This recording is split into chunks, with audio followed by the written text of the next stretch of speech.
Payau. Ada yang pernah main ke Madura nggak? Muterin Madura 360 derajat dari utara misalnya. Di sana itu kalau teman-teman ngopi, kopinya lebih kental, bukan karena kopinya bagus, karena dimasak dengan air payau. Malang Selatan nggak perlu merasakan itu karena di masing-masing bukit ada airnya. Lah saat daerah resapan ini dihilangkan, hutannya dirubah jadi itu. Kalau di Citra Satri dia tetap jadi hijau, tapi hijaunya bukan hijau pohon, hijaunya hijau jagung, padi, kayak gitu-gitu itu. Itu air suatu saat sepanjang JLS itu dari hijau pohon berubah jadi hijau jagung, suatu saat akan jadi tanah tandus. Kenapa demikian? Karena tanah itu bisa ditanam itu hanya di topsoilnya, di tanah permukaannya ini loh. Itu rata-rata paling bagus itu cuma 40 cm. Tanah subur yang bisa ditanam itu satu kali musim hujan, konon katanya itu topsoil ini akan luntur itu sekitar 1,5 cm. Berarti kebayang 40 tahun sekian itu sudah tinggal tanah padas. Padahal di situ ada cerita soal dulunya. Jadi nama-nama daerah di sana misalnya Kedung Banteng itu tempatnya banteng memang. Sekarang ya tempatnya orang. Terus ada lagi Jurang Macan, ini memang tempatnya macan. Sekarang sisanya orang. Bahkan yang mau Nun Sewu, mau ditambang pasir besi, sepanjang pesisir selatan itu ada potensi pasir besi. Di situ di banyak titik, minimal yang kami temukan di Malang itu ada 4 titik. Itu adalah tempat pendaratan penyu belimbing. Salah satu penyu paling langka di dunia dan itu mau ditambang. Jadi perjalanan kami untuk mengungkap itu karena sebagian orang Malang nggak tahu kalau ternyata di Malang Selatan itu ada hal-hal yang demikian. Dan Malang Selatan itu sedang diarahkan untuk menjadi tempat wisata. Padahal wisata mau seperti apa wisatanya? Ombaknya sudah besar, orang nggak bisa surfing ya toh. Kemudian menghadap selatan nggak ada sunset, nggak ada sunrise. Harusnya pemerintah itu berpikir wisata itu adalah wisata edukasi, konservasi, nanam mangrove. Karena sebenarnya mangrove itu bentangannya ada di masing-masing muaranya. Dan mangrove ini meskipun dia nggak bisa nahan gelombang, tapi sebenarnya dia menahan banjir karena tiap tahun Malang Selatan itu pasti banjir. Dan mangrove itu mulai nahan sampah ke laut, juga nahan banjir. Kira-kira begitu. Itu yang mau kami bangun dan di sana di banyak desa, mohon maaf, mangrove itu bukan sudah hancur sebenarnya. Tahun 98 sudah hancur. Tapi bukan berarti dia tidak tumbuh lagi. 81 hektar sudah baik sekarang. Bahkan tingginya melebihi saya. Ini yang bibit-bibit kecil, ada yang lebih tingginya melebihi saya. Dan itu yang nanam bukan pemerintah, bukan siapa-siapa, ya warga sendiri. Mereka ada urunan, jadi bukit-bukit yang dulu dijarah, itu mereka beli lagi, mereka urunan. Warga yang cuman petani, nelayan itu urunan untuk beli bukit dan mengembalikan itu jadi hutan. Dan ya, hal-hal seperti inilah yang mau kami angkat. Hal seperti ini yang mau kami angkat. Ternyata ada kekuatan sipil yang mencoba mempertahankan alamnya. Dan ancamannya justru, mohon maaf, ancamannya justru pemerintah. Misalnya Sempu. Kenapa? Mungkin teman-teman yang ada di WhatsApp, kemarin saya sempat minta tolong untuk bikin petisi Save Sempu. Kenapa demikian? Karena Sempu ini adalah satu-satunya cagar alam yang tersisa di Jawa Timur. Dan karena Sempu itu sering dikunjungi oleh kita-kita ini. Kita-kita ini yang datang ke Sempu, keluar masuk begitu. Saya nggak bicara sampah, Sampah itu cuma masalah kecil lingkungan. Saya nggak bicara sampah. Kita yang keluar masuk terus posting foto selfie di Sempu, terus memancing semua datang ke sana, termasuk Jebrau dan kawan-kawan. Sorry ya, bisa Jebrau dan kawan-kawan yang bilang pecah di Pulau Sempu, sehingga semua orang mau datang untuk ke sana. Padahal daerah ini adalah satu-satunya cagar alam yang tersisa di Jawa Timur. Dan itu statusnya ada mulai zaman Belanda. Dan dia adalah barrier. Kalau ada tsunami datang, dia yang melindungi warga dari tsunami. Kalau itu jadi tempat wisata, orang akan masuk ke sana. Sehingga tidak semua tempat itu bisa tidak semua tempat itu ketika dipromosikan efeknya bagus untuk alamnya, untuk masyarakatnya dan sebagainya. Dan masyarakatlah yang pertama kali menolak itu. Jadi permintaan foto kami ke teman-teman waktu itu sebenarnya adalah follow up dari permintaan warga. Mereka bilang, Mas jangan cuma datang, bantu kami untuk menyuarakan ini. Sesederhana itu. Ya kami yang sempat hidup 2-3 hari di rumah warga, dikasih makan, dikasih kopi meskipun sederhana itu, tapi ketika mereka ngomong seperti itu, bantu kami supaya kami nggak sendirian. Kami ini nggak tahu apa-apa, kami cuma tahu Sempu itu dulu sudah menyelamatkan kami dan saatnya kami berterima kasih pada Sempu. Kira-kira itu. Dan ya itulah hal-hal yang coba kami lakukan. Sementara dari sudut pandang ini kami melihat kita pengendara motor ini punya potensi untuk berbicara lebih tentang banyak hal. Misalnya Mbak Sri tentang bagaimana Mbak Sri saya kelompokkan ke dalam berbicara tentang nilai-nilai kemanusiaan. Yang ya kita cuma lihat videonya saja kita udah terenyuh. Kita sudah bukan terenyuh sedih tapi terenyuh. Ya kita tahu pesannya. Kita dapat semangatnya. Dan itu kita yang menjelajah. Nggak semua orang bisa naik motor, tapi nggak semua orang bisa melihat dengan lebih dalam, bisa melihat dengan lebih jeli. Dan itu yang kami lakukan di daerah kami.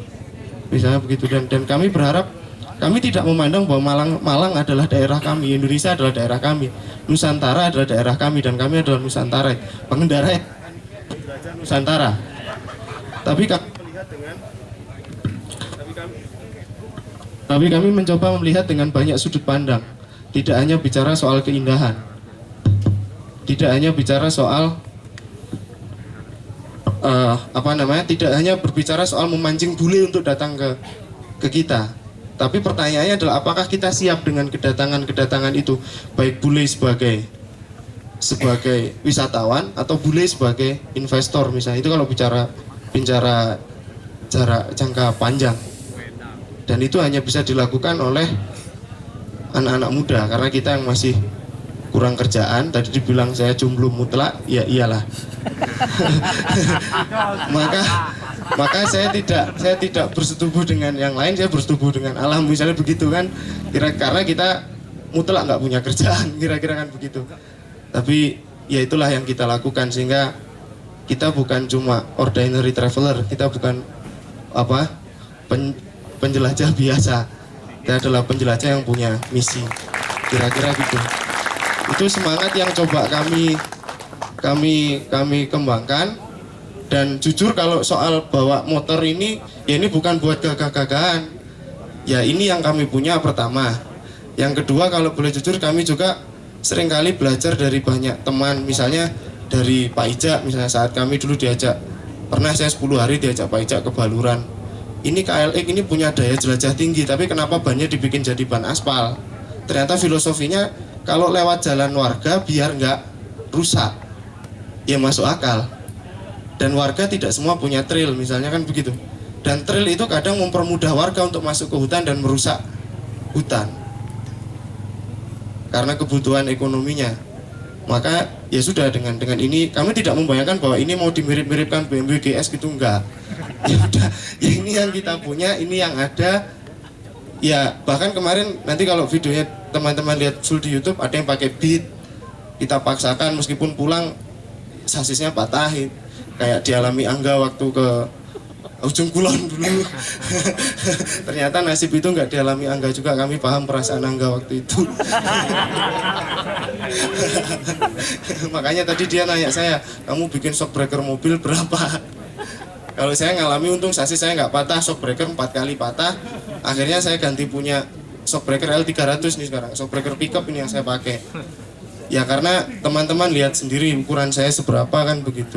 Motornya seberapa, mesinnya kecil lagi dipaksain.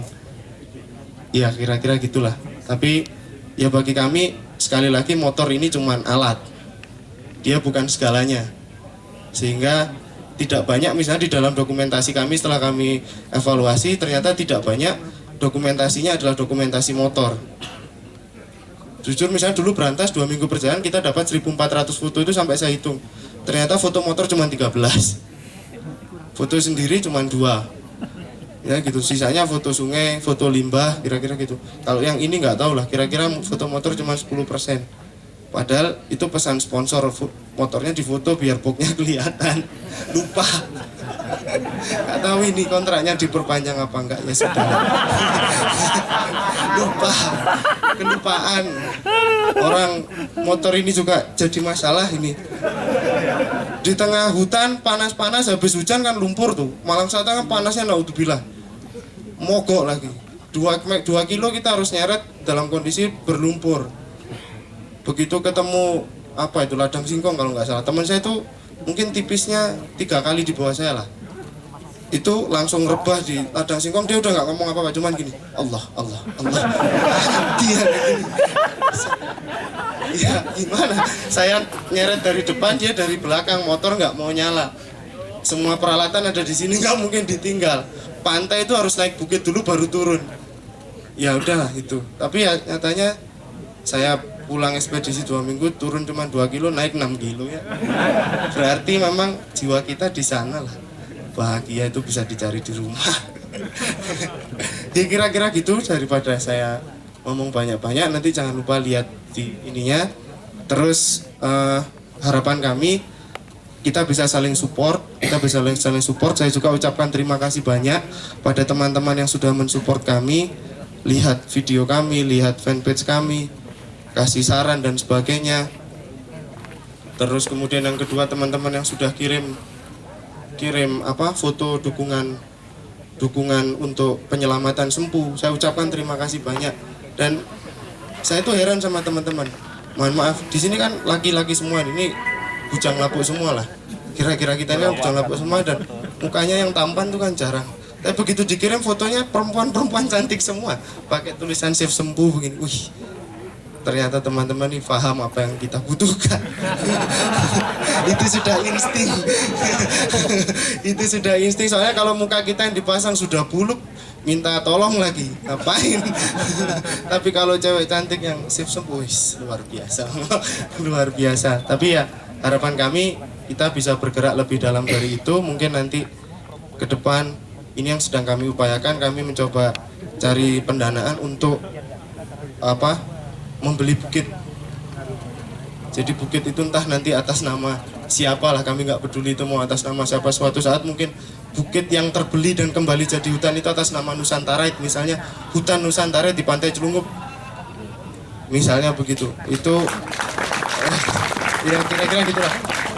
Itu akan jadi monumen yang akan dikenang bukan cuma kita, tapi sampai yang nggak tahu, saya belum pernah ngerasain, cuman kira-kira sampai anak cucu saya nantilah.